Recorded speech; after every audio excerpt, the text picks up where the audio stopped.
C'était comment pour toi? Eh bien, à l'issue du coup de la formation, je me sens bien. D'ailleurs, si je me suis inscrite, c'est que vraiment, je prends cette brochure au sérieux.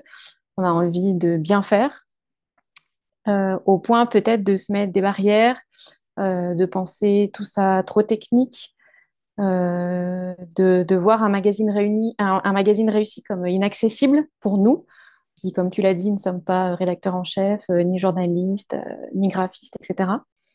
Et au final, d'avoir échangé avec toi, d'avoir obtenu tous ces outils, ça a peut-être cassé ces barrières. C'est-à-dire qu'aujourd'hui, les barrières vont, maintenant qu'elles sont tombées, elles vont, je pense, m'aider à être plus créative, à faire simple, à pas trop me poser de questions et plutôt aller à l'essentiel, à l'efficace, à l'émotion. Et je suis sûre que je suis plus sereine maintenant. Je me sens clairement plus sereine et plus à l'aise. Ce qui t'a marqué le plus, est-ce que tu saurais dire? À quel point on fait des erreurs? À quel point toutes les brochures qu'on a l'habitude de voir comportent des erreurs. Maintenant, ça m'est évident, alors qu'avant, j'avais tendance à regarder, à me dire, ah tiens, ils ont fait ça comme ça, ils ont fait ce choix ici, pourquoi? Et au final, maintenant, quand je pense que je vais re-regarder toutes ces brochures que j'ai gardées un petit peu en archive pour m'inspirer, je pense que je vais les laisser de côté et je vais partir sur les bases que tu nous as données pour pas me laisser influencer et voilà, ne pas commettre les erreurs que tant d'autres du coup, font sur leur magazine. Et comment ça s'est passé pour toi, ce stage? C'était comment? C'était intéressant et enrichissant parce que pour le coup, je suis arrivée un petit peu en terrain inconnu. Donc ça m'a donné une autre vision, clairement, une autre approche que je trouve très intéressante. C'était c'était assez concret, parfois un peu terre à terre, ce qu'on oublie de faire, et qui nous ramène à ces notions un peu plus simples. J'ai trouvé ça intéressant. Moi, ça m'a vraiment donné des clés de compréhension et des outils euh, pour plein d'autres choses au-delà de juste la notion de magazine. Je pense que voilà, c'est des outils qui seront utiles dans plein d'autres aspects du boulot. Est-ce que tu as des choses à rajouter sur la pédagogie?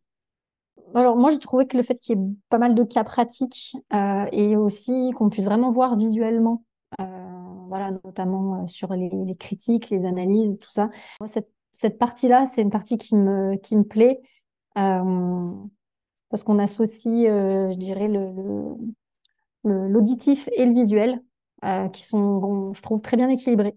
Et je pense qu'il y a des bases qui sont posées qui vont rester longtemps. C'était comment pour toi, ce stage? Ce qui m'a marqué le plus, bah justement, c'est ta pédagogie où tu vas être très franc. T'es pas choqué avec mes remarques, mon franc-parler? Non, non, non, non, justement, c'est ça qui fonctionne. Et après, on se nourrit énormément les uns des autres. Nos questions permettent de nous faire penser à notre territoire et comment nous, on aurait fait les choses. Et aussi, ça conforte, voilà, dans le sens que c'est pas inaccessible un magazine, ça rassure ce genre de formation et on est plus serein au moment de le créer, quoi. J'ai un mot d'encouragement et en guise de conclusion, c'est de vous rappeler ce que vous savez, c'est que là, vous compilez plusieurs métiers dans vos missions pour faire un magazine.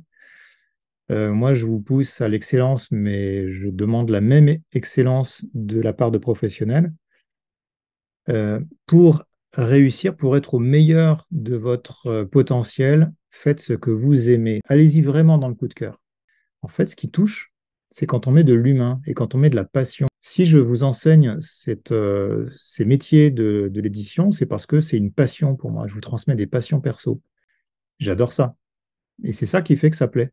Moi, je vous transmets cet amour de l'écriture, de la photo, de la maquette, de la publication, parce qu'on transmet des histoires humaines absolument, quelquefois décisives, hein. Allez savoir, vous agissez peut-être sans le savoir, grâce à vos conseils touristiques, sur la vie d'autres personnes. Peut-être qu'il y a des enfants qui, grâce à vous, vont choisir une orientation. Ils auront découvert une activité. Et ça va tout changer dans leur vie. Génial. Si c'est du plaisir, si c'est de la culture, du sport, bah, écoutez, vous envoyez vers des chemins heureux. Et c'est ça que je vous engage à faire. Ce que vous avez vraiment aimé, racontez-le, parce que ça vaut cher. Ça sera contagieux.